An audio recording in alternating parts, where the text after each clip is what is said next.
what is your break-even point here? Your break-even point is that suppose if the price of the crop goes down to 45, then by exercising, which means by being able to sell it at 50, you have the right to sell the underlying asset. You have bought the right to sell the underlying asset. Right you have bought, underlying asset you will sell. Correct? You have the right to sell the underlying asset, and that right is bought by you by paying the premium. You have bought the marzi, just like the call buyer. This is a put buyer. That was a marzi to buy something. This is a marzi to be able to sell something based on my thing. So here also you are the person who has taken insurance, not who has sold insurance.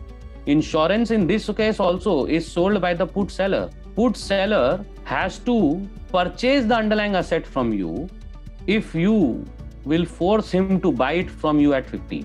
Because if you sell it at 50 to him, he has to buy at 50 from you. He doesn't have the right to think or not to think. Now imagine if the price is 45 on expiry, what will happen? You would want to sell it at 50 because you have the right to sell it at 50. And then indirectly exchange will give you 5 rupees price difference. But already on the day of trading, you had paid 5 rupees premium. So your net profit, net loss is 0. So what is your break-even point? If the price on expiry goes below 45, 45 is X minus P, not plus P. Then call it was X plus P, this is X minus P here.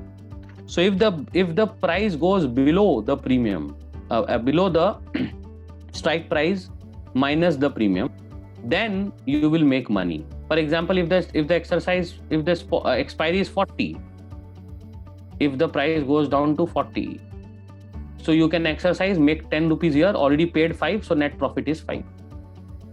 Right? If the expiry price is 30, you will make 20 minus 5, 15. So what is your profit ka figure or calculation? Your profit can be calculated as strike price X, which is minus the expiry price, which is let's say 40, which is 10 rupees, then 50 minus 40, 10. Okay. And then minus the premium paid. Premium will always be subtracted for profit calculation of buyer, whether it is call buyer or put buyer. Whether it is call buyer or put buyer, for every buyer has to pay the premium. Call buyer also pays the premium, put buyer also pays the premium. So the break-even point, the profit was here something minus the premium paid. Here also it is something minus the premium paid. The difference is there it was expiry minus exercise price. Here it is exercise price minus expiry, minus the premium obviously. So these two things will be the same for seller also. But what is the maximum loss to the seller of the put? As long as the stock continues to go down, here, as long as the stock continues to go down, what is the maximum loss to the put buyer? If the stock continues to go up, the price, so he will not be able to exercise the call, na? So his premium is the maximum loss he will have.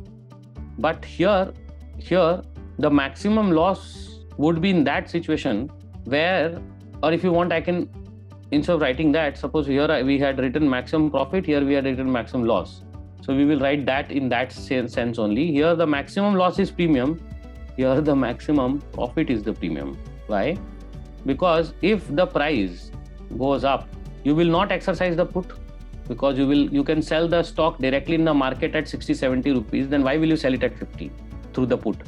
So you will forget the put, you will let it lapse. If the put is lapsed, the seller will enjoy the premium. That's the maximum profit they can enjoy.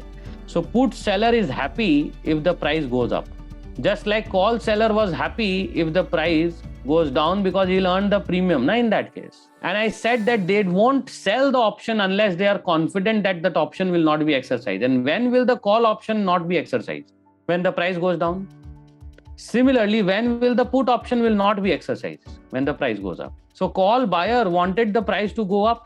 Call seller want the prices to go down. Put buyer wants the price to go down so that he can exercise till 0, right? He wants the price to go down. Put buyer wants the price to go down. Put seller wants the price to go up so that the other party is not able to exercise and he enjoys the premium.